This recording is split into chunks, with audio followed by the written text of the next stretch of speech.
ஆண்டவராகிய இயேசு கிறிஸ்து நாமத்தில் உங்கள் யாவருக்கும் என்னுடைய அன்பின் நல்வாழ்த்துக்களை தெரிவித்துக் கொள்கிறேன். நாம் சில வாரங்களாக கர்த்தருடைய கோபாக்கினை குறித்த காரியங்களை தியானம் பண்ணி கொண்டு வருகிறோம். கர்த்தர் அன்புள்ள தேவன் என்பதை பற்றி அநேக காரியங்கள் பல போதகர்கள் மூலமாக, பல செய்திகள் மூலமாக நாம் கேள்விப்பட்டிருக்கிறோம். ஆனால் கர்த்தர் நீதியுள்ள தேவன் என்பதை அதிகமாய் வலியுறுத்தி சொல்கிறவர்களை நாம் பார்த்ததில்லை.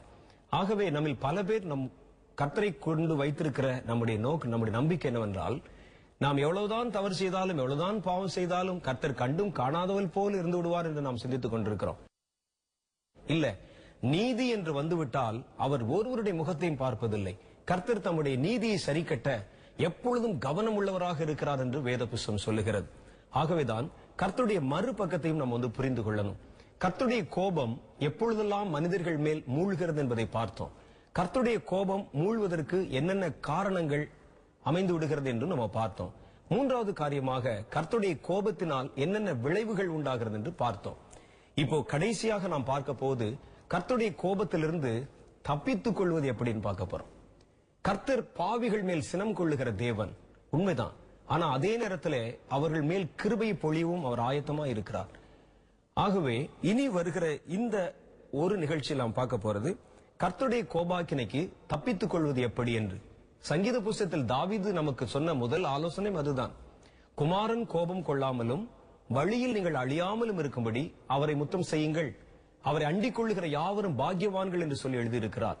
அப்ப கர்த்தருடைய கோபம் ஒரு மனிதன் மேல் உண்டாக போகிறது என்று நமக்கு தெரிஞ்சிருச்சுன்னா நாம் கர்த்தரை அண்டிக் கொள்ள வேண்டும். நாம் தேவனிடத்திலிருந்து ஏதோ கொஞ்சம் விலகி இருக்கிறோம் என்று பொருள்.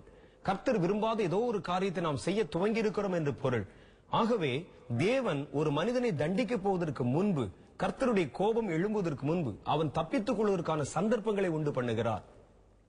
ஆதாம் ஏவாளுடைய சம்பவத்தில் நம்ம அதைத்தான் பார்த்தோம். ஆதாமை கர்த்தர் அழைத்து அவனிடத்தில் ஒரு கேள்வி கேட்கிறார். நான் விலக்கின விருட்சத்தின் கனியை நீ புசித்தது உண்டோ என்று கேட்கிறார். அவன் புசித்தது அவருக்கு தெரியாதா? அவருக்கு தெரியும். அவன் புசித்ததனால் தான் தன்னை ஒழித்துக் கொண்டிருக்கிறான். தான் நிர்வாணி என்று அவன் நினைத்துக் கொண்டிருக்கிறான். அவன் கண்கள் திறக்கப்பட்டிருக்கு, எல்லாம் தெரியும். தெரிந்தும் அந்த கேள்வியை அவர் ஆதாமிடத்தில் கேட்டது காரணம், அவன் சொல்லுகிற அந்த பதிலில் தன் பாவத்தை ஒப்புக்கொள்வான் என்று அவர் எதிர்பார்த்தார். அந்த பாவத்தை அறிக்கை செய்வான், விட்டு விடுவான், மனம் திரும்புவான் என்று எதிர்பார்த்து தான் அந்த கேள்வியை ஒரு சந்தர்ப்பத்திற்கு தான் கொடுத்தார் ஒழிய அவன் பாவம் செய்தானா என்பதை இவர் அறிந்து கொள்வதற்காக கொடுக்கல. அவன் மனம் திரும்புவதற்கு ஒரு சான்ஸ், ஒரு சந்தர்ப்பம் கொடுத்தார். கர்த்தர் இதே போலத்தான் ஒவ்வொருவருக்கும் தம் கோபாக்கினை பெருகுவதற்கு முன்பு ஒரு சந்தர்ப்பத்தை கொடுக்கிறார். நோவாவின் காலத்தில் உலகம் அழிக்கப்பட போவதற்கு முன்பாக நோவாவுக்கு அந்த செய்தியை கொடுத்தார். நோவா ஜனங்களுக்கு நடுவில் போய் அந்த வார்த்தைகளை பிரசங்கிக்க துவங்கினான். நீதியை பிரசங்கித்த நோவா என்று எழுதியிருக்கு. ஜனங்களுக்கு அதை ஒரு சந்தர்ப்பமாய் கர்த்தர் கொடுத்தார். நினிவே பட்டணம் அழிக்கப்பட போவதற்கு முன்பாக கர்த்தர் யோனா என்ற தீர்க்கதரிசி அனுப்பி அவர்களுக்கு ஒரு சந்தர்ப்பத்தை கொடுத்தார். சிலர் சந்தர்ப்பத்தை பயன்படுத்திக் கொள்கிறார்கள், சிலர் சந்தர்ப்பத்தை அலட்சியப்படுத்தி விடுகிறார்கள், சிலர் சந்தர்ப்பத்தை ஏளனம் செய்து விடுகிறார்கள். வேதம் சொல்லுது, மனம் திரும்ப வேண்டும். ஒரு மனிதன் கர்த்தருடைய கோபாக்கினைக்கு தப்ப வேண்டுமானால் தான் இன்ன நிலைமையிலிருந்து விழுந்தோம் என்பதை உணர்ந்து மனம் திரும்ப வேண்டும் என்று கர்த்தருடைய வேதம் சொல்லுது. கர்த்தருடைய வசனத்துல ஒரு வசனத்தை நான் வாசிக்கிறேன், கேளுங்கள். சங்கீத புஸ்தகம் 7வது அதிகாரம் 11, 12 ஆகிய வசனத்துல, தேவன் நீதி உள்ள நியாயாதிபதி, அவன் நாள்தோறும் பாவிகளின் மேல் சினம் கொள்ளுகிற தேவன், அவன் மனம் திரும்பாவிட்டால் தம்முடைய பட்டய கருக்கை அவர் கருக்காக்குவார், அவர் தம்முடைய வில்லை நாணேற்றி அதை ஆயத்தப்படுத்துகிறார் என்று எழுதியிருக்கு. பாருங்களேன், கர்த்தர் பாவிகளின் மேல் சினங்கொள்ளுகிற தேவன், அவன் மனம் திரும்பாவிட்டால் தான் அவர் தம்முடைய பட்டயத்தை கருக்காக்குகிறார். அவன் மனம் திரும்பாவிட்டால் தான் தம்முடைய வில்லை நாணேற்றுகிறார், அதை ஆயத்தப்படுத்துகிறார். அப்போ மனம் திரும்ப வேண்டும் என்கிற ஒரு சந்தர்ப்பத்தை கர்த்தர் அவனுக்கு கொடுக்கிறார். மனம் திரும்பினால் எல்லாவற்றையும் மறந்தவர் மன்னித்து விடுவதற்கு தயைபெருத்த தேவனாய் இருக்கிறார். ஆகவே கர்த்தருடைய கோபாக்கினில் தப்பித்துக் கொள்வதற்கு வழி, உங்கள் பாவங்கள் உணர்த்தி காண்பிக்கப்பட்ட உடனே, உங்கள் மீறுதல்கள் சுட்டி காண்பிக்கப்பட்ட உடனே அதற்கு விளக்கம் சொல்லிக் கொண்டிருக்க கூடாது. எதனால் இதை செய்தோம் என்று அது வியாக்கியானங்கள் சொல்லிக் கொண்டிருக்க கூடாது. உடனே நீங்கள் மனம் திரும்பி விட வேண்டும். அதைத்தான் கர்த்தருடைய வேதம் எதிர்பார்க்குது. ஆதாம் விளக்கம் சொல்லிக் கொண்டிருந்தான் தன்னுடைய பாவத்திற்கு. ஏன் இந்த பாவத்தை செய்தோம் என்று சொன்னான். அவன் சொன்ன விளக்கம் என்ன சொன்னது? நீர் எனக்கு கொடுத்த ஸ்திரீ இந்த கனியை புசிக்கும்படி என்னை தூண்டினாள், தானும் தின்று எனக்கு கொடுத்தாள், ஆகவே நான் அதை புசித்தேன். கர்த்தர் அதையா கேட்டார்? நான் விலக்கிற விருட்சத்தின் கனி நீ புசித்தது உண்டோ என்று கேட்ட கேள்விக்கு சுற்றி வளைத்து பதில் சொல்ல வேண்டிய அவசியம் இல்லை. ஆம் ஆண்டவரை புசித்தேன், என்னை மன்னித்துக் கொள்ளும் என்கிறதான் பதில். அதுல அதைத்தான் கர்த்தர் எதிர்பார்த்தார். இவன் சொல்ல வந்தது என்னன்னா, நீர் எனக்கு கொடுத்த ஸ்திரீ, நான் சும்மா தானே இருந்தேன், நீர் தான் இந்த ஸ்திரீயை கொடுத்தீர், ஆகவே நான் இன்றைக்கு பாவம் செய்திருக்கு முதல் இந்த ஸ்திரீ காரணம், அடுத்து இந்த ஸ்திரீயை கொடுத்த நீர் காரணம் என்பதுதான் அவன் சொன்ன பதிலுடைய முடிவு. அதுல ஆகவேதான் கர்த்தருடைய கோபம் அவர்கள் மேல் மூண்டது. கர்த்தர் ஏதேன் தோட்டத்திலிருந்து அவர்களை துரத்தி விட்டார். ஏவாளை கர்த்தர் அழைத்து அவளிடத்திலும் இதே கேள்வியை கேட்டு இரண்டாவது சந்தர்ப்பத்தை மனம் திரும்புவதற்காக கர்த்தர் அவர்களுக்கு கொடுத்தார். அவர்கள் அதையும் அலட்சியம் பண்ணாங்க. ஏவாள் சாத்தான் மேல் பழி சொன்னாள். எப்பவுமே பாவத்தை உணர்த்தி காட்டும் பொழுது நீங்கள் சூழ்நிலைகள் மேல் பழி சொல்லக்கூடாது, உங்கள் நண்பர்கள் மேல் பழி சொல்லக்கூடாது, சாத்தான் மேல பழி சொல்லக்கூடாது, பாவத்தை ஒத்துக்கொள்ள வேண்டும். அதுதான் தேவனுடைய கோபத்திலிருந்து தப்பித்துக் கொள்வதற்கு வழி. கர்த்தர் சில நேரத்தில் ரொம்ப வைராகியமா பேசுவார். அவன் உச்சந்தலையை உடைப்பேன், அவனை சிதற பண்ணுவேன், அவனை சின்னாபின்னமாக்குவேன், அவரில் ஒருவரும் தப்புவதில்லை எல்லாம் சொல்லுவார். ஆனா மனம் திரும்பி விட்டால் அதை அப்படியே மறந்து விடுவார், உடனே அவர்கள் மேல் இறங்கி விடுவார். அதுதான் கர்த்தருடைய கிருபை, தேவனுடைய இரக்கம் என்பது அதுதான். மற்றபடி நீங்கள் பாவம் செய்ய செய்ய அவர் சப்பை கட்டி கொண்டிருப்பார் என்று நினைத்தால் நீங்கள் தவறு செய்கிறீர்கள் என்பது பொருள். வேத புஸ்தகத்தில் சொல்லுது, அவன் மனம் திரும்பாவிட்டால் அவர் தம்முடைய பட்டயத்தை கருக்காக்குவார், அவர் தம்முடைய வில்லை நாணேற்றுவார், அதை ஆயத்தப்படுத்துவார் என்று வேதத்தில் எழுதியிருக்கு. மனம் திரும்பணும். தன் பாவங்களை மறைக்கிறவன் வாழ்வடைய மாட்டான், அவைகளை அறிக்கை செய்து விட்டு விடுகிறவனோ இரக்கம் பெறுவான். நினிவே பட்டணத்து ஜனங்கள் அப்படித்தான். அவர்கள் துன்மார்க்கராய் இருந்தார்கள், அவர்கள் நாள்தோறும் பாவம் செய்கிறவர்களாய் இருந்தார்கள். நினிவே பட்டணத்தின் வழியாக ஒரு பெரிய சாலை ஒன்று போனது. அது ஒரு பெரிய வியாபார சாலை. அந்த சாலை வியாபாரிகள் முழுவதும் அந்த பக்கம் தான் போவாங்க. நினிவேயை தாண்டி போவதற்கு மனிதர்கள் ரொம்பவே பயப்பட்டார்கள். நினிவேயில் அரசனில் இருந்து கீழ்மட்ட குடிமகன் வரைக்கும் பயங்கரமானவனாய் இருந்தான். போகிறவர்களை வழிப்பறி செய்வாங்க, கொலை செய்வார்கள், மனம் போறபடி நடந்தார்கள், முரட்டாட்டம் நிறைந்தவர்களாக இருந்தார்கள். அசீரியா என்ற ஒரு நாட்டின் தேசத்தினுடைய தலைநகராக நினிவே இருந்தது. அசீரியர்கள் சித்திரவதை செய்வதற்கும் கொடுமை செய்வதற்கும் பெயர் பெற்றவர்கள். அப்படிப்பட்ட தேசத்தின் மேல தேவனுடைய கோபம் உண்டது. கர்த்தர் நினிவேயை கவிழ்த்து போட வேண்டும் என்று நினைவு கூர்ந்தார். நினிவே பட்டணத்தில் ஒரு மனிதனும் தப்பக்கூடாது என்று கர்த்தர் நினைத்தார். அவர்கள் மேல் கர்த்தருடைய கோபாக்கினை வந்தது.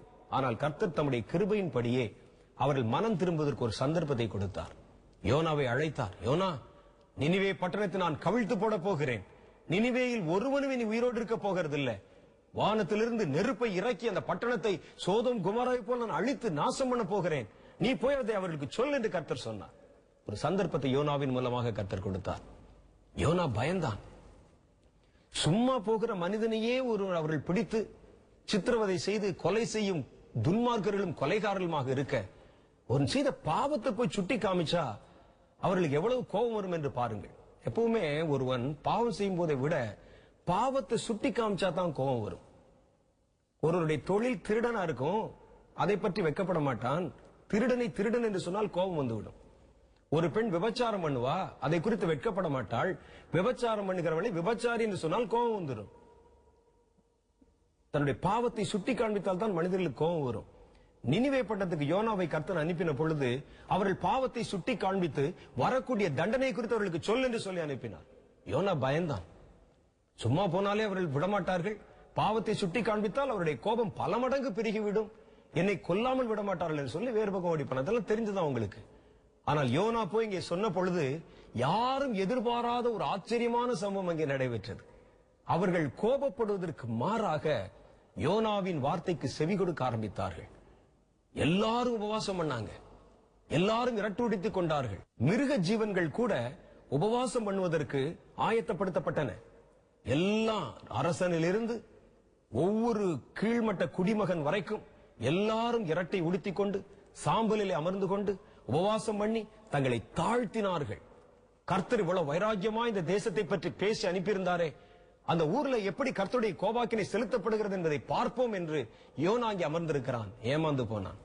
கர்த்தர் அவனிடத்திலே பேசுகிறார். ஐயோ, இந்த ஜனங்களை பார்த்தாயா, அவர்கள் எவ்வளவு தூரம் கதறுகிறார்கள் என்று பார்த்தாயா, தன் பாவத்திற்காக எத்தனை மனம் திரும்புகிறார்கள் என்று பார்த்தாயா, இவர்களுக்காக நான் பரிதபிக்க மாட்டேனோ என்று கர்த்தர் கேட்டார். யோனா அப்படியே நொந்து போய் விட்டான். இவ்வளவு வைராக்கியமா பேசினார், கடைசியில் ஒரு நிமிஷத்துல அவர்களை மன்னித்து விட்டார் என்று. அதான் கர்த்தர். நீங்கள் உங்கள் பாவத்தை குறித்து நீங்கள் உங்களுடைய மனதை இறுக்கிக் கொள்ளத்தான் கர்த்தருடைய கோபம் பெருகிக் கொண்டே வரும். பாவத்தை குறித்து நீங்கள் சப்பக்கட்டு கட்டத்தான் கர்த்தருடைய கோபம் பெருகிக் கொண்டே வரும். பாவி என்பதை நீங்கள் அறிக்கை செய்து விட்டால் அடுத்த வினாடியே கர்த்தருடைய கிருபை பெருகிவிடும். இதை புரிஞ்சுக்கிறோம். நம்ம பாவத்தை குறித்து மேன்மை பாராட்டக்கூடாது, பாவத்திற்கு விளக்கம் சொல்லிக் கொண்டிருக்கூடாது. தன் பாவங்களை மறைக்கிறவன் வாழ்வடைய மாட்டான், அறிக்கை செய்து விட்டு விடுகிறவனோ இரக்கம் பெறுவான் என்று வேதத்தில் எழுதியிருக்கு. இந்த இரக்கத்திற்காக மன்றாடணும். இரண்டாவது, கர்த்தருடைய கோபாக்கினையிலிருந்து தப்பித்துக் கொள்ள வழி, கர்த்தருடைய பரிசுத்தவான்கள் பரிந்து பேசுவதனால கர்த்தருடைய கோபாக்கினை விலக்கப்படுகிறது. மோசேயினுடைய வாழ்க்கையில, மோசே சம்பந்தப்பட்ட ஒரு நிகழ்ச்சியில இதை பற்றி நமக்கு சொல்லி இருக்கு. 8ஆம் புஸ்தகம் 11வது அதிகாரம் 1வது வசனத்துல, பின்பு ஜனங்கள் முறையிட்டுக் கொண்டிருந்தார்கள், அது கர்த்தருடைய செவிகளில் பொல்லாப்பாய் இருந்தது. கர்த்தர் அதை கேட்ட பொழுது அவருடைய கோபம் மூண்டது. கர்த்தருடைய அக்கினி அவர்களுக்குள்ளே பற்றி எரிந்து பாளையத்தின் கடைசியில் இருந்த சிலரை பட்சித்தது. அப்பொழுது ஜனங்கள் மோசையை நோக்கி கூப்பிட்டார்கள். மோசே கர்த்தரை நோக்கி விண்ணப்பம் பண்ணினான். உடனே அக்கினி அவிழ்ந்து போயிற்று. கர்த்தருடைய கோபாக்கினை நிறுத்தப்பட வேண்டுமானால், கர்த்தருடைய கோபாக்கினில் தப்பித்துக் கொள்ள வேண்டுமானால், கர்த்தருடைய பிள்ளைகள் பரிந்து பேச வேண்டும். இவங்க நேரடியாக கர்த்தரை நோக்கி பார்த்திருக்கலாம், ஆனால் அவர்கள் நேரடியாக ஓடி போய் மோசையை நோக்கி பார்த்தாங்க. அவர்களுக்கு தெரியும் மோசே கர்த்தரை நோக்கி பார்ப்பான், கர்த்தர் மோசையை நோக்கி பார்ப்பார், மோசே இடத்தில் அவர் பேசுவார். அதை புரிந்து கொண்டார்கள் அவர்கள். உடனே நேராய் ஓடி போய் இவ்வளவு பெரிய பயங்கரம் வந்ததுன்னு சொல்லி பரிசுத்தவான்கள் இடத்திலே முறையிட்டார்கள். அவர்கள் கதறினார்கள், ஜெபித்தார்கள். ஆகவே அப்படிப்பட்ட பயங்கரம் தவிர்க்கப்பட்டது. தேசத்தில் இன்னைக்கு எத்தனையோ நிகழ்ச்சிகள் நடந்து கொண்டிருக்கிற பார்க்கிறோம். கர்த்தருடைய கோபாக்கினை தேசத்தின் மேல் பெருகிக் கொண்டிருக்கிறதை பார்க்கிறோம். குறிப்பாக இந்திய தேசத்தின் மேல, இந்தியாவிலே தீவிரவாதம் கட்டவிழ்த்து விடப்பட்டுக் கொண்டிருக்கிறதை பார்க்கிறோம். இயற்கை சீறி கொண்டிருக்கிறத பார்க்கிறோம். நிலநடுக்கங்கள் நடந்து கொண்டிருக்கிற பார்க்கிறோம். கொள்ளை நோய் பெருகிக் கொண்டிருக்கிற பார்க்கிறோம். எல்லாவற்றுக்கும் மேல இன்னைக்கு பஞ்சமும் பசியும் பட்டினியும் தேசத்திலே பற்றாக்குறையும் பெருகிக் கொண்டிருக்கிறத பார்க்கிறோம். காரணம் என்ன தெரியுமா? இந்திய தேசம் எங்கிலும் இன்றைக்கு விக்கிரகங்கள் பெருகிவிட்டது. விதவிதமான ஆராதனைகள் மறுபடியும் புதுப்பிக்கப்பட்டு விக்கிரகங்களுக்காக செய்யப்பட்டுக் கொண்டிருக்கின்றன. விக்கிரகங்களை உண்டாக்குகிறவனும் விக்கிரகங்களை நமஸ்கரிக்கிறவனும் சேவிக்கிறவனும் கர்த்தருக்கு அருவருப்பானவர்கள் என்று வேத புஸ்தகத்தில் எழுதியிருக்கு. தேசத்துல எல்லாம் இப்ப நிறைய பெருக ஆரம்பிச்சிருக்கு. கர்த்தருடைய கோபம் இந்த தேசத்தின் மேல் வர துவங்கி இருக்குது. இன்னைக்கு பற்றாக்குறையும் பஞ்சமும் பசியும் பட்டினியும் தேசத்தை பிடிக்க ஆரம்பித்திருக்கிறது. நீ பாருங்க, எத்தனை இடத்துல வாகனங்கள் சாலைகளில் நின்று கொண்டிருக்கின்றன. கேட்டா பெட்ரோல் இல்லைங்கிறாங்க, டீசல் பற்றாக்குறை, சாப்பாட்டு பற்றாக்குறை, விலைவாசி ஏற்றம், சாதாரண மனிதனுடைய வாழ்க்கை இன்னைக்கு தடுமாறி கொண்டிருக்கிறது. இது தவிர கொள்ளை நோய்களின் பெருக்கம் ஒரு பக்கம், இயற்கையின் சீற்றம் ஒரு பக்கம், இவைகள் எல்லாம் சம்பவித்துக் கொண்டிருக்கின்றன. இதுல என்ன செய்யணுமா? கர்த்தருடைய பிள்ளைகள் தேசத்திற்காக பரிந்து பேச வேண்டும். கர்த்தர் சொல்லுகிறார், என் நாமம் தரிக்கப்பட்ட என் ஜனங்கள் தங்களை தாழ்த்தி, தேசம் முழுசும் ஜெபிக்கணும் அவசியம் இல்லை, தேவனை அறியாதவர்கள் ஜெபிக்கணும் அவசியம் இல்லை. இந்த தேசத்திலே தேவனை அறிந்த நீங்கள் இருக்கிறீர்கள் அல்லவா, உங்கள் சபைகள் இருக்கிறது அல்லவா, கர்த்தருடைய பிள்ளைகள் இருக்கிறீர்கள் அல்லவா, நீங்கள் தேசத்தின் இந்த இழி நிலைமை கண்டும் காணாதவர் போல இருக்கக்கூடாது. நீங்கள் பரிந்து பேசினால் கர்த்தருடைய கோபாக்கினை என்ற அக்கினி அவிழ்ந்து போகும் என்று வேதத்தில் எழுதியிருக்கு. அது அவிழ்ந்து போயிடுச்சு. அந்த ஜெபம் அதை செய்தது. பரிசுத்தவான்களின் ஜெபத்திற்கு அந்த பலம் இருக்கிறது, பரிசுத்தவான்களின் ஜெபத்திற்கு அந்த சக்தி இருக்கிறது. கர்த்தருடைய நாமம் தரிக்கப்பட்ட ஜனங்களுடைய ஜெபத்திற்கு தேவனுடைய கோபத்தை நிறுத்தக்கூடிய வல்லமை இருக்கிறது. நீங்க ஜெபிக்கணும், சபைகள்ல ஜெபிக்கணும். இன்னைக்கு சபைகளும் கர்த்தருடைய பிள்ளைகளும் தேவனுடைய நாமம் தரிக்கப்பட்ட ஜனங்களும் தங்களை சுற்றி நடக்கிற காரியங்களை குறித்து கவலைப்படுவதே இல்லை. அவர்களை பலர் அறிந்து கொள்வதும் இல்லை, தெரிந்துக்கிறதும் இல்லை. தேசத்துல இன்னைக்கு என்ன நடக்குன்னு கேளுங்க, தெரியாது அவங்களுக்கு. அரசியல் என்ன குழப்பம் நடக்கிறது தெரியாது அவர்களுக்கு. அப்படி இருக்கக்கூடாது. கர்த்தருடைய பிள்ளைகள் தான் ஒரு தேசத்துடைய சரித்திரத்தை நிர்ணயம் செய்யறவங்க. இவங்க ஜெபிச்சா ஒருவனை ராஜாவாக்க முடியும், இவர்கள் ஜெபித்தால் ஒருவனை ராஜாசனத்தில் துரத்த முடியும். தேசத்துடைய தலையெழுத்தை இவர்கள் மாற்றி எழுதி வைத்து விட முடியும். முடக்கப்பட்ட முழங்கால்களுக்கு அந்த வல்லமை இருக்கிறது, ஜெபிக்கிற ஜபங்களுக்கு அந்த சக்தி இருக்கிறது. உங்கள் வல்லமை நீங்க புரிந்து கொள்ள வேண்டும். பரிசுத்தவான்கள் தேவனுடைய பிள்ளைகள் கர்த்தருடைய நாமம் தரிக்கப்பட்டவர்கள் ஜெபித்தாலே போதும், கர்த்தரால் ரட்சிக்கப்பட்டவர்கள் ஜெபித்தாலே போதும், தேவனால் அழைக்கப்பட்ட அபிஷேகம் பண்ணப்பட்ட சபைகள் ஜெபித்தாலே போதும், தேசத்தை சுபிட்சம் உள்ளதாக மாற்றிவிட முடியும். தேசத்துல எல்லாரும் ஜெபிக்கணும் கர்த்தர் சொல்லல. என் நாமம் தரிக்கப்பட்ட என் ஜனங்கள் ஜெபித்தால் நான் அவருடைய ஜெபத்தை கேட்டு தேசத்துக்கு சுபிட்சத்தை தருவேன் என்கிறார். ஒரு தேசத்திலே கோபாக்கினை வருகிறதை பார்க்கிறீங்களா? உங்க குடும்பத்தின் மேல கர்த்தருடைய கோபம் வருகிறதை பார்க்கிறீங்களா? தேவனுடைய சாபம் ஒரு குடும்பத்தின் மேல் கிரியை செய்ய ஆரம்பிக்கிற பாக்குறீங்களா? உங்களுக்கு ஜெபம் பண்ண முடியலையா? நேரா கர்த்தருடைய பிள்ளைகளிடத்திலே ஓடுங்கள். உங்களுக்கு கர்த்தரை பார்க்க முடியவில்லையா? அல்லது வழி தெரியவில்லையா? ஜெபிப்பதற்கு அமர்ந்திருக்க முடியலையா? தேவனை பார்க்க முடியாவிட்டால் மோசேயை போய் பாருங்க. நீங்க கர்த்தருடைய பிள்ளைகளை போய் பாருங்க. அவர்கள் பரிந்து பேசுவார்கள். அவருடைய ஜெபம் வருகிற கோபாக்கினின் அக்கினியை அவித்து போட போதுமானது என்று கர்த்தருடைய வேதம் சொல்லுது. தேசத்தின் மேல் அப்படிப்பட்ட கொடுஞ்செயல்கள் கட்டவிழ்த்து விடப்படுகிறதை பார்க்கும் பொழுது, தேசத்தின் மேல் தேவனுடைய கோபம் வரப்போகிறது என்பதை பார்க்கும் பொழுது, கர்த்தருடைய கோபத்திற்கு இலக்காய் நம்முடைய தேசம் மாறிக்கொண்டிருக்கிறது என்று பார்க்கும் பொழுது, கர்த்தருடைய பிள்ளைகளான நீங்கள், தேவனுடைய நாமம் தரிக்கப்பட்டவர்களாகிய நீங்கள் அந்த அக்கினி அவித்து போடத்தக்கதாக பரிந்து பேசுங்கள். மோசே கர்த்தரை நோக்கி விண்ணப்பம் பண்ணினான், ஜெபித்தான், கதறினான்.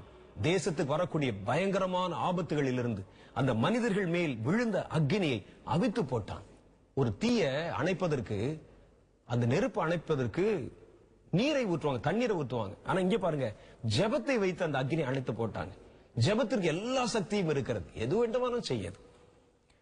மூணாவது காரியம், பாதிக்கப்பட்ட ஜனங்கள் தாங்களே கர்த்தரை நோக்கி கூப்பிடணுமா? கர்த்தருடைய கோபாக்கினையும் தப்பித்துக் கொள்வதற்குண்டான வழி நியாயாதிபதிகளின் புஸ்தகம் 3வது அதிகாரம் 8, 9 ஆகிய வசனங்களில் சொல்லுகிறது. கர்த்தர் இஸ்ரவேலின் மேல் கோபம் உண்டவராகி அவர்களை மெசபதோமியாவில் இருக்கிற ராஜாவின் கையிலே விற்று போட்டார். இப்படியே இஸ்ரவேல் புத்திரர் 8 வருஷம் அந்த ராஜாவை சேவித்தார்கள். இஸ்ரவேல் புத்திரர் கர்த்தரை நோக்கி கூப்பிட்ட போது கர்த்தர் இஸ்ரவேல் புத்திரரை ரட்சிக்கும்படிக்கு காலேபின் தம்பியாகிய கேனாசுடைய குமாரனாகிய ஒத்னியேல் என்னும் ஒரு ரட்சகனை அவர்களுக்கு எழும்ப பண்ணினார். நீங்க பண்ற ஜெபம்தான் ரட்சிப்புக்கு வழியை எழும்ப பண்ணுகிறது. நாம் நம்மை தாழ்த்தி கர்த்தரை நோக்கி கூப்பிட்டால், நெருக்கத்திலே அவரை நோக்கி கூப்பிட்டு விடுவிக்கப்பட்டாங்க. அவர்கள் இக்கட்டிலே அவரை நோக்கி அழைத்து விடுதலை செய்யப்பட்டார்கள். இந்த ஏழை கர்த்தரை நோக்கி கூப்பிட்டான், கர்த்தர் அவனை எல்லா இக்கட்டுகளுக்கும் விலக்கி காத்துக் கொண்டார் என்று வேதத்தில் எழுதியிருக்கு. ஜெபிக்கணும். ஜெபம் தேவனுடைய கோபத்திலிருந்து உங்களை காத்துக்கொள்ள போதுமானதாக இருக்கிறது. கர்த்தரை நோக்கி அபயமிட்டு கூப்பிட வேண்டும். கர்த்தரை நோக்கி அபயமிட்டு கூப்பிட்டால் கர்த்தர் புதிய வழிகளை நமக்கு உண்டு பண்ணுகிறார். வேதத்தில் அப்படித்தான் போடு. ஆகார் தன் புருஷனாலே துரத்தி விடப்பட்டாள். தன்னுடைய மகனை பிடித்துக் கொண்டு வனாந்தரத்திலே நடந்து கொண்டு போகிறாள். அவளுடைய எதிர்காலம் முழுவதும் இருட்டாயிருக்கிறது. அவள் பார்வை மங்கி போய்விட்டது. இனி அவளுக்கு வழி என்று ஒன்றும் தோன்றவே இல்லை. அவர்கள் குடிப்பதற்கு தண்ணீர் இல்லாமல் இருந்தது. பிள்ளை தாகத்திலே அழுது உடனே பிள்ளையை தூரத்திலே விட்டுவிட்டு கதறினாள். கர்த்தரை நோக்கி கூப்பிட்டாள். வனாந்தரத்திலே சாகிறேன் என்று சொன்னாள். பாருங்க, கர்த்தர் அவருடைய கண்களை திறந்தார்.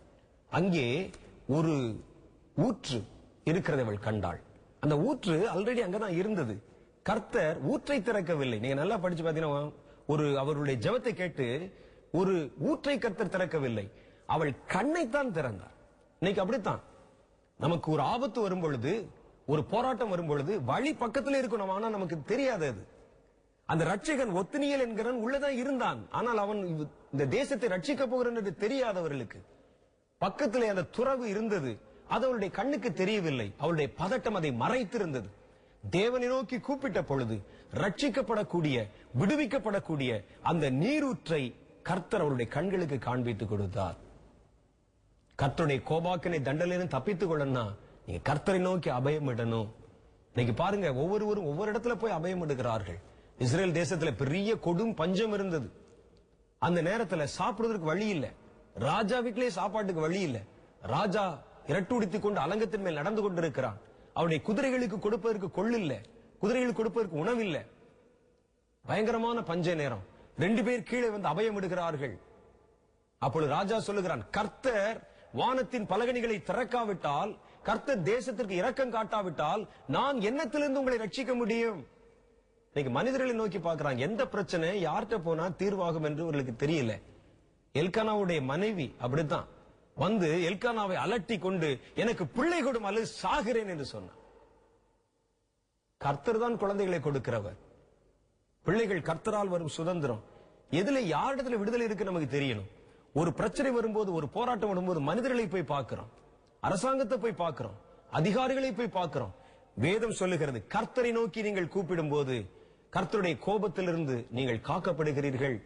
கர்த்தர் கோபம் உண்டவராகி அவர் எழும்பினது உண்மைதான். தேசத்தை கவிழ்த்து போட அவர் திட்டம் செய்தது உண்மைதான். மெசபதோமியர்களின் கைகளிலே அவர்களை விற்று போட்டது உண்மைதான். ஆனால் அவர்கள் கூப்பிட்ட போது கர்த்தர் அவர்கள் மேல் மனதுருகுகிறவராய் மாறினார். அந்த பிள்ளைங்க பாவம் எங்க போவாங்க? அவர்களுக்கு ஒரு தண்டனை வந்த உடனே என்னைத்தானே தேடி வருகிறார்கள் என்று சொல்லி கர்த்தர் தான் செய்த அந்த தீமைக்கு மனஸ்தாபப்பட்டார், அந்த கோபத்திற்கு மனஸ்தாபப்பட்டார். அவர்களுக்கு ஒரு வழியை உண்டு பண்ணினார். கர்த்தரை நோக்கி கூப்பிடுங்கள். அடிச்சாலும் அணைச்சாலும் தேவனை தவிர நமக்கு யார் இருக்கிறார்கள்? அவரை நோக்கி கூப்பிட பழகுங்கள். எந்த சூழ்நிலையிலும் கர்த்தரிடத்திலே வந்து நீங்கள் காத்திருக்க பழகுங்கள். கோபாக்கினையின் தண்டனையிலிருந்து கர்த்தர் நம்மை தப்புவிக்க போதுமானவராக இருக்கிறார். இதுதான் கர்த்தருடைய வேதம் சொல்லுது. தாவீது நமக்கு இதை குறித்து சொல்லும் பொழுது சொல்லுகிறார், குமாரன் கோபம் கொள்ளாமலும் வழியிலே நீங்கள் அழியாமலும் இருக்கும்படி அவரை முத்தம் செய்யுங்கள். அவரை அண்டிக் கொள்ளுகிற யாவரும் பாக்கியவான்கள். தேசமெல்லாம் கோபம் பற்றி எறியலாம், கர்த்தருடைய தண்டனை பெருகலாம், தேசம் முழுவதும் தவிக்கலாம். கர்த்தர் தம்மை தேடி தம்மை அண்டிக் கொண்ட பிள்ளைகளை ஒரு நாளும் கைவிட மாட்டார். கர்த்தருடைய வேதத்தில் நம்ம இதை படிச்சிருக்கிறோமே. கர்த்தருடைய கோபாக்கினை பெருக ஆரம்பிக்கும் பொழுது அவர் கோபத்துக்கு முன்பாக நிலை நிற்கிறவன் யார் என்று வேதம் சொல்லுகிறது. வேத புஸ்தகத்தில் சொல்ல, வரும் கோபத்துக்கு தப்பித்துக் கொள்ள உங்களுக்கு வகை காட்டினவன் யார்? இப்பொழுதே மரத்தின் வேரண்டிலே கோடரியானது வைக்கப்பட்டிருக்கிறது. நல்ல கனி கொடாத மரமெல்லாம் வெட்டுண்டு அக்னியிலே போடப்படும். கர்த்தருடைய கோபத்தில் இருந்து தப்பித்துக் கொள்ள வகை காட்டினவன் யார்? அதற்கு என்ன வழி என்று கேட்கிறார். ஆனா இன்னைக்கு கர்த்தர் பல வழிகளை நமக்கு சுட்டி காமிச்சிருக்கிறார். கர்த்தருடைய கோபத்திலிருந்து தப்பித்துக் கொள்ள கர்த்தரை நோக்கி கூப்பிடுங்கள். உங்கள் நிலைமையில் எந்த பாவத்தினால் இந்த தண்டனை வந்தது என்பதை பார்த்து பாவத்தை அறிக்கை செய்து மனம் திரும்பி விட்டுவிடுங்கள். தேவனுடைய பரிசுத்தவான்களிடத்தில் பரிந்து பேசும்படிக்கு அவரிடத்தில் போய் மன்றாடுங்கள். கர்த்தருடைய பிள்ளைகளின் ஐக்கியத்தை நாடுங்கள். தேவனுடைய பிள்ளைகளோடு உங்களுடைய பங்கை நீங்கள் வைத்துக் கொள்ளுங்கள். கர்த்தரை அண்டிக் கொள்ளுங்கள். அவருடைய பாதத்தை ஓயாமல் முத்தம் செய்யுங்கள். அவரை தொழுது கொள்ளுங்கள். கர்த்தருடைய மகிமையினால் நிறைந்திருங்கள். தேவனுடைய கோபாக்கினின் தண்டனைக்கு நீங்கள் தப்பித்துக் கொள்வீர்கள். இன்றைக்கு உங்களுடைய வாழ்க்கையில பல போராட்டங்கள் ஒன்றன் பின் ஒன்றாய் வந்து கொண்டிருக்கிறதா? சாபம் வந்து கொண்டிருக்கிறதா? போராட்டங்களுக்கு முடிவே இல்லாமல் போய் கொண்டிருக்கிறதா? கர்த்தருடைய கோபம் உங்கள் மேல் பெருகிறது நீங்கள் கண்டிருக்கிறீர்களா? அப்படிங்கிற உணர்ந்தா உடனே உங்களை தாழ்த்தி பெருமையாக்கி சோதித்து பார்த்து கர்த்தருக்கு விரோதமான எல்லா காரியங்களையும் வாழ்க்கையிலிருந்து அறிக்கை செய்து விட்டு விடுங்கள். கர்த்தருடைய பரிசுத்தவான்களிடத்தில் உங்கள் ஐக்கியத்தை வைத்துக் கொள்ளுங்கள். மூன்றாவது, கர்த்தரை நோக்கி கூப்பிடுங்கள். வழியிலே அழியாதபடி கர்த்தரை முத்தம் செய்யுங்கள். அவரை அண்டிக் கொள்ளுங்கள். அவரோடு நெருங்கின ஒரு ஜீவிதத்தை பிடித்துக் கொள்ளுங்கள். கர்த்தர் நமக்கு தரும் ஆசீர்வாதம் எப்பொழுதும் நம்முடைய தலையிலே நிலைத்து நிற்கும். கர்த்தர் நீதிமான்களை ரட்சிக்க அறிந்திருக்கிறார். தம்மை நோக்கி கூப்பிடுகிறவர்களை காத்துக்கொள்ள அறிந்திருக்கிறார். கண்களை மூடி சில நிமிஷம் நாம் கர்த்தருடைய பாதத்தில் மன்றாடுதலோடு ஜெபம் பண்ணுவோமா? அன்பும் இரக்கம் நிறைந்த எங்கள் பரலோக பிதாவே, எங்கள் வாழ்க்கையிலே பல போராட்டங்கள் ஆண்டவரே, எல்லாம் எங்களுக்கு எதிர்மறையாய் மாறிக்கொண்டே வருகிறதப்பா. வீட்டுல பஞ்சம், வீட்டுல வறுமை, நாங்கள் எதை செய்தாலும் அதிலே ஒரு ஆசீர்வாதத்தை பார்க்க முடியவில்லை. நிரந்தரமான வியாதிகள், நிரந்தரமான போராட்டங்கள், நிரந்தரமான சத்துருக்கள், நாங்கள் மற்றவர்களை சேவித்து வாழ வேண்டிய நிலைமையில இருக்கிறோம். ஆண்டவரே, இப்படிப்பட்ட கொடுமையான காரியங்கள் எங்கள் குடும்பத்திலே சம்பவித்திருக்கலாம். ஒருவேளை என் வாழ்க்கையில் அப்படிப்பட்ட காரியம் சம்பவித்திருக்கலாம். இது கர்த்தருடைய கோபமாய் இருக்குமானால் தேவனே, இன்றைக்கு எங்களுடைய பாதையிலிருந்து நாங்கள் மனம் திரும்ப விரும்புகிறோம். எங்கள் பாவத்திலா நாங்கள் அறிக்கை செய்ய விரும்புகிறோம். அவைகளை விட்டுவிட நாங்கள் மனப்பூர்வமாய் சம்மதித்து உம்முடைய பாதத்தில் வந்திருக்கிறோம். குமாரனே, நீர் வழியிலே கோபம் கொள்ளாதபடி உம்முடைய பாதத்தை நாங்கள் முத்தம் செய்கிறோம் ஐயா. எங்களுக்கு உம்மை தவிர வேறு ஒருவரும் இல்லை ஆண்டவரே. எங்களை கைதூக்கி விடவும் எங்களை கரை சேர்க்கவும் உம்மையல்லாமல் வேறு ஒருவராலும் முடியாதப்பா. நாங்கள் மனிதர்களை நோக்கி கூப்பிட்டோம். நாங்கள் மனிதர்களை நோக்கி கைவிரித்து காத்திருந்தோம். ஆண்டவரே, எங்களுடைய நிலை மாற வேண்டும் என்று ஒவ்வொரு இடத்திலும் உதவிக்காக போய் மன்றாடினோம். இதுவரைக்கும் நாங்கள் பெற்றுக்கொண்ட மனித உதவிகள் ஒன்றும் எங்களை காக்க போதுமானதல்ல. இன்றைக்கோ ஆண்டவரே, கூப்பிட வேண்டிய ஒரே ஒருவர் எங்கள் தேவனாகிய கர்த்தரே என்ற நம்பிக்கையோடும் இடத்திலே வந்து காத்திருக்கிறோம். ஆண்டவரே, உம்மை அண்டிக் கொள்வதே எங்களுக்கு நலம் என்று நாங்கள் நம்பி வந்திருக்கிறோம். ஆண்டவரே, உம்மோடு கூட நாங்கள் எப்பொழுதும் இருக்க சம்மதித்திருக்கிறோம்.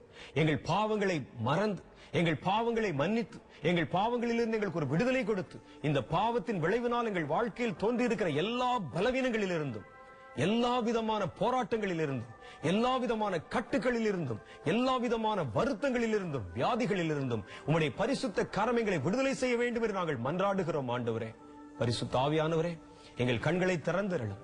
எங்கள் பாவங்களை எங்கள் உணர்த்தி காண்பித்திரளும்.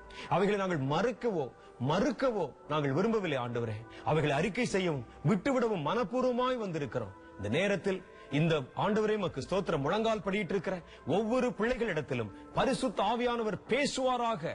அவருடைய நிலைமைகளை குறித்து பேசுவாராக. அவருடைய பாவங்களை உணர்த்தி காண்பிப்பாராக.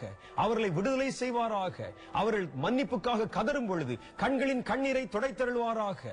நினிவேக்கு கொடுத்த வாழ்க்கை போல உம்முடைய பிள்ளைகளுக்கு மறு வாழ்க்கை கர்த்தர் புதுப்பித்து தருவாராக. அவருடைய விடுவிக்கும் கரம் உம்முடைய பிள்ளைகளை விடுதலை செய்து உன்னதத்தில் உயர்த்துவதாக.